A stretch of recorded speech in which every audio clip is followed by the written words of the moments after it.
This is the Education Business Podcast for consultants and business owners providing services in schools.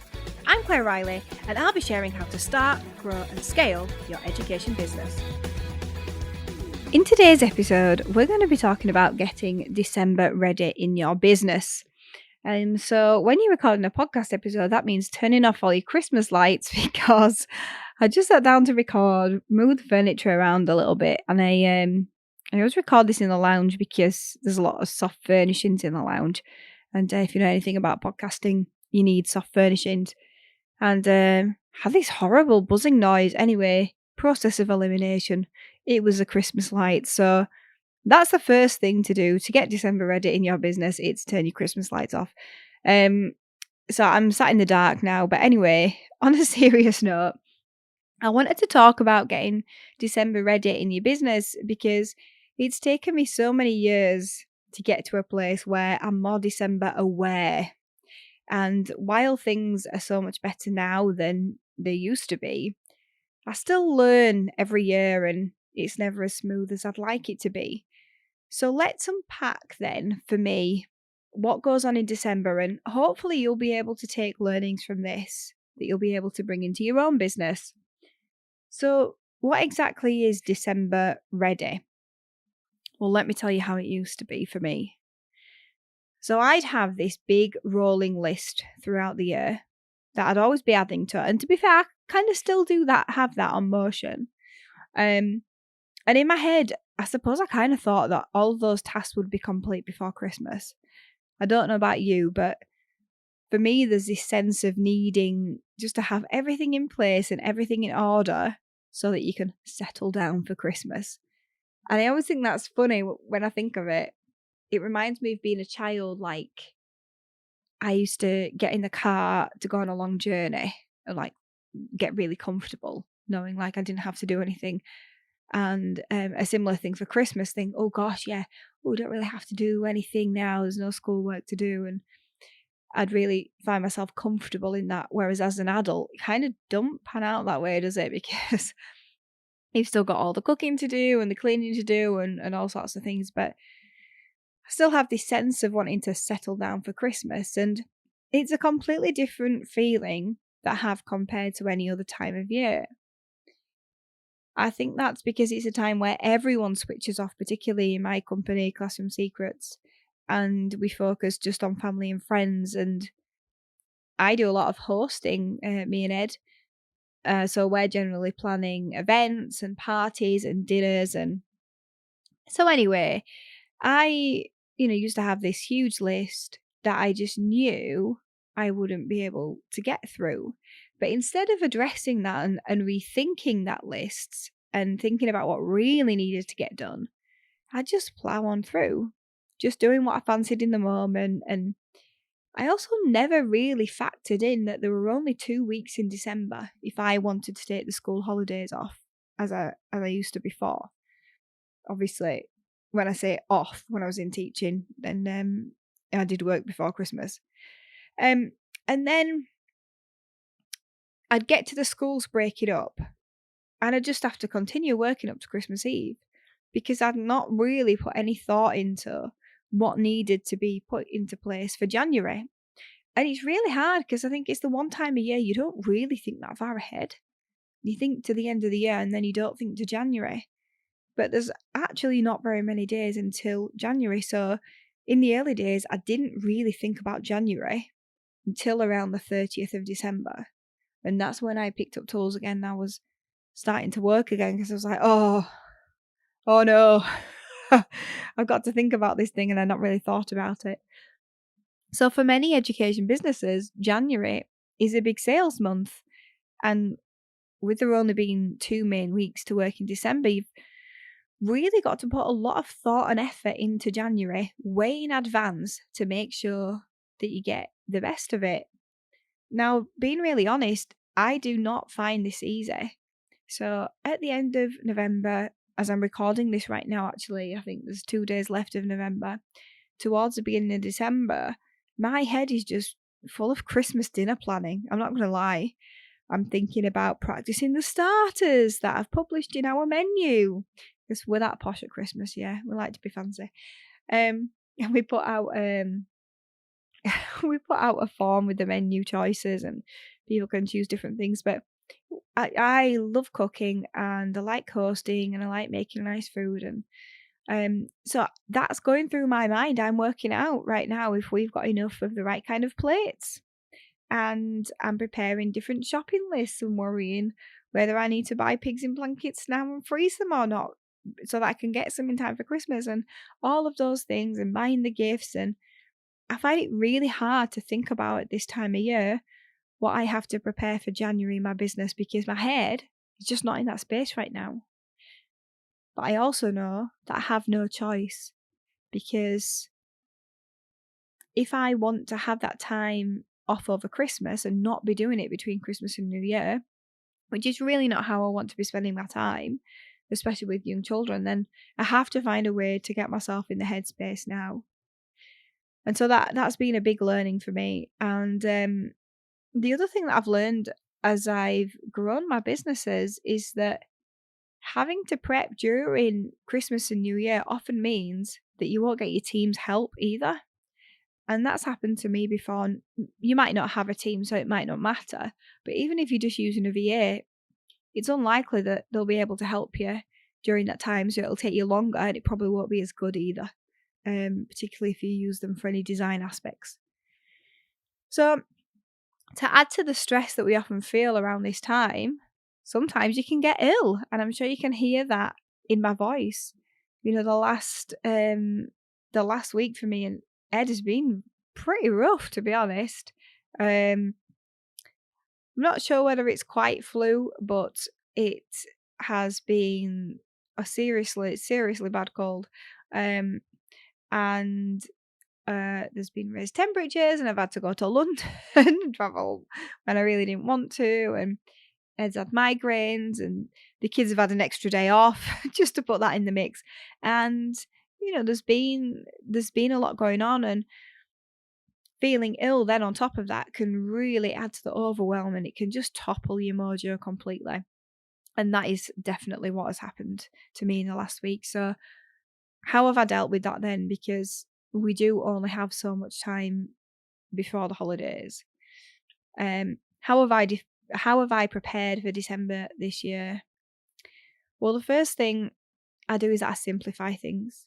So it's got to the point for me where the demands that I've placed on myself, which I have to admit I've placed on myself, they're all coming to a head, and I've just got to regroup on that. So I've spent time looking through my Motion tasks, because we on Motion you have to put deadlines on, and asking myself what really actually needs to be done now and what can be pushed on. And another thing is that I love learning. I'm always listening to books, and I do devote quite a bit of time, not necessarily time that I would work, but just general time to listening to books. But I've reduced that expectation on myself for December, because I actually find this time of year, like, I just can't take any more in. I actually need to be doing output. I need to be thinking, not just about business, but about life, because I'm thinking a lot about Christmas dinner. We've got 13 this year, which is not as many as last year, but I like it to be just so, like, there's 4 courses, and I want to make sure that the timings are all going to be right, and that I've got everything that I need, and it's going to be easy, and I can prep in advance. And I'm thinking about all the logistics of that. It almost feels like a new department in the business, and we do kind of treat it like that, if I'm honest. But I do think about what's really important to get done to move the businesses on. So if you start growing a team, you might suffer from being at the end of things just before Christmas. So what that means for me then at Glassroom Secrets is that everyone else has deadlines of Christmas, and they need to get those things boxed off before Christmas. And sometimes you can be at the end of those. So a big project might require something from me. Sometimes it's attending an update meeting, or sometimes it's being involved in whole company communications at the end of a project, or sometimes it's reviewing and signing something off. So there can be a lot of asks on me and my time, as well as my own tasks. So I have to really sit down and consider the impact of not doing or doing a certain task because I've got so many. And in some ways, while that's overwhelming, it can be really useful, and it can be useful for you as well to sit down and go, hang on a minute, what do I really need to do and what is not important for now? So I'll go through the task. I've been through the task on Motion, and it could be just your to-do list, and I've put new dates on them, thinking about when they really need to be done. And then for January, I think about what the one thing is that is going to get the company off to a good start. So I don't need to do that Classroom Secrets because I've got a team, and the team will be thinking about their things that set them off to a good start. But at Education Business Club, obviously, I am thinking about that. So EBC, it's a 2-to-1 mentoring. That's the most important thing for Ed and I to sell in January. So we're going to focus our efforts just on that and not a million other things. Yeah, we've got courses and there might be sales on the courses, but that's not what we want to focus on. We just want to focus on the one thing that we know is going to bring value in, the 2-to-1 mentoring. So I always like to do all of that, and then I talk through my thinking with people who understand. And it can be hard to find people who understand. Obviously, me and Ed have each other, and I'm building my network now of people who really do understand at my level. And for you, that might be where 2-to-1 voice mentoring does come in. It might be valuable for you in that sense. It's just that sounding board with people who are looking from the outside, who can offer a different perspective. And we've definitely done that with one of our clients recently. Setting goals and kind of critiquing those goals really to make sure that they are something that they can move forward on and be successful with. And then the final step then is to plan the holiday. And this might sound really silly, right? But I never used to say, oh, I'm going to be off from this date. I just used to think, well, I'll just have a day off when the work's done. Before children, seriously, this is what I did. Like, it'd be the 18th. Maybe schools would break up on the 18th or something. And I'd think, yeah, well, I'll just finish when I've finished. And it'll be the 21st, and I'd think, I'm going to work the 22nd. Okay, I just work the 22nd. I just didn't really plan it out. So deciding on when your holiday is actually going to be, it can really do a lot for making you think about what's possible to get done and what you should get done, and helping you be quicker at it as well. One of the ways I've really grown as an entrepreneur is by spending more time thinking about how I can get things done rather than what I will get done. So how I can be more efficient. And I really think a lot at the moment about how the team can be more efficient and how I can empower the team to think this way, think more about how to get things done rather than just what to get done. And planning in days off has really helped me a lot because I never used to be so intentional with getting things done, but now I know I've got to get things done by a certain date. And I suppose really what's got me to that point is feeling the pain of not getting there so many times, time after time after time. And so if you're in that place, start putting those deadlines in so you can start feeling that pain of maybe not meeting that deadline, so you can start thinking about it more in advance. And that was definitely a thing for me. I had to start thinking about it more weeks before. So if you think that you could benefit from 2-to-1 mentoring, because I know that I've mentioned it today, it's basically an ongoing conversation that we have between you, Ed, and myself, and it's just about your business. And I think it really helps if you want to have an idea of the pitfalls that might be ahead for you, or if you want help with streamlining some of your systems or moving forward with some of your goals, then it can be a really useful tool to help you move forward, knowing that we have experience in the education sector. We've got actually 10 years, nearly. Classroom Secrets is nearly 10 years old in 2023, February. So that's exciting.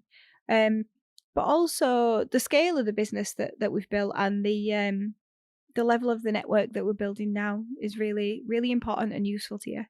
But you can find more information about it. You could just investigate, see if you think, the new year this is going to be for you.